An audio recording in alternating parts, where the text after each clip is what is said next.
Sir approximately దీని నిర్మాణానికి ఎంత ఖర్చు అవుతుంది, మీరు ఎన్ని రోజుల్లో చేస్తారు? ఇప్పుడు నిన్ను అడగాలి నేను క్వశ్చన్. నిన్ను నేను నియమిస్తే నువ్వు ఎట్టగడతావు చెప్పని అడగాలి నేను ఇప్పుడు. కాబట్టి క్వశ్చన్ అడగడం చాలా ఈజీ, కానీ ఆలోచించి చెప్పడం చాలా కష్టం. నేను ఇంతవరకు ఎంత డబ్బులుంది ఖజానాలో తెలియదు. నిన్నే నేను చూసా,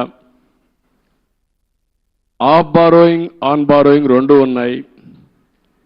కొన్ని లెక్కలు చూపించి బారో చేశారు, కొన్ని లెక్కలు చూపించకుండా బారో చేశారు. మద్యం కూడా రాబోయే రోజుల్లో వచ్చే ఆదాయాన్ని తాకట్టు పెట్టి బారో చేశారు.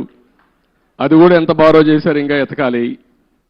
ఇవన్నీ ఒక్కొక్క ఎక్కడెక్కడ ఉన్నాయో మనకే తెలియదు. ఇప్పుడు మనం చూసాం, ఆఫీసర్లు మొన్నటి వరకు అడ్డదుడ్డంగా సంతకాలు పెట్టేవాళ్ళు ఎక్కడున్నారు, అడ్రస్ లేరు. ఇప్పుడు చాలా సమస్యలు ఉన్నాయి. బట్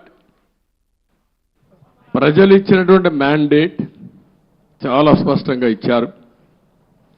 చాలామంది నన్ను అడిగారు ఒక మాట, ఇలాంటి క్లిష్టమైన పరిస్థితుల్లో మీరు ఏం చేయగలుగుతారని అడిగారు. ఎలక్షన్ల ముందు కూడా నేను ఒకటే చెప్పాను, ఏం చేస్తారని మీరు అడుగుతున్నారు. నేను పారిపోవడానికి సిద్ధంగా లేను, ఫేస్ చేస్తా. తప్పకుండా మళ్ళీ రాష్ట్రాన్ని పూర్వ వైభవం తేవడం కోసం పునర్నిర్మాణం వైపు ముందుకు పోతానని చెప్పా. అందుకే నేను అధ్యయనం చేస్తున్నా మీ అందరి ద్వారా. చేసిన తర్వాత అమరావతి కూడా ఏం చేయాలో నిర్దిష్టంగా చెప్తాను, ముందుకెళ్తాం.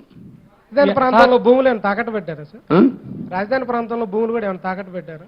చూడాలి, రికార్డ్స్ అని చూడాలి. సచివాలయం అయితే సచివాలయాలు పెట్టారు, ఇక్కడ సచివాలయం కూడా పెట్టారనుకుంటాను. చూడాలి, ఆ రికార్డు చూడాలి. సార్ ఓకే సార్, నమస్తే సార్. నా పేరు వేణు, నేను రాజధాని రిపోర్టర్ని సార్.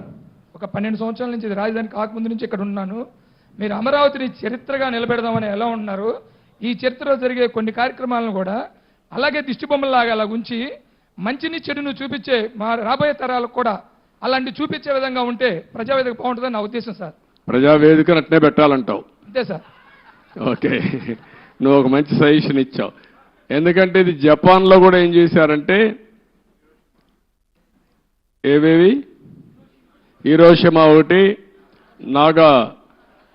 నాగసాకి అనుకోండి, నాగసాకి 2 సెకండ్ వరల్డ్ వార్లో మొత్తం బాంబులేసి మొత్తం డివాస్టేషన్ జరిగితే కొన్ని డికేడ్స్ అక్కడ పుట్టిన వాళ్ళు కుంటిగా గుడ్డిగా పుట్టారు.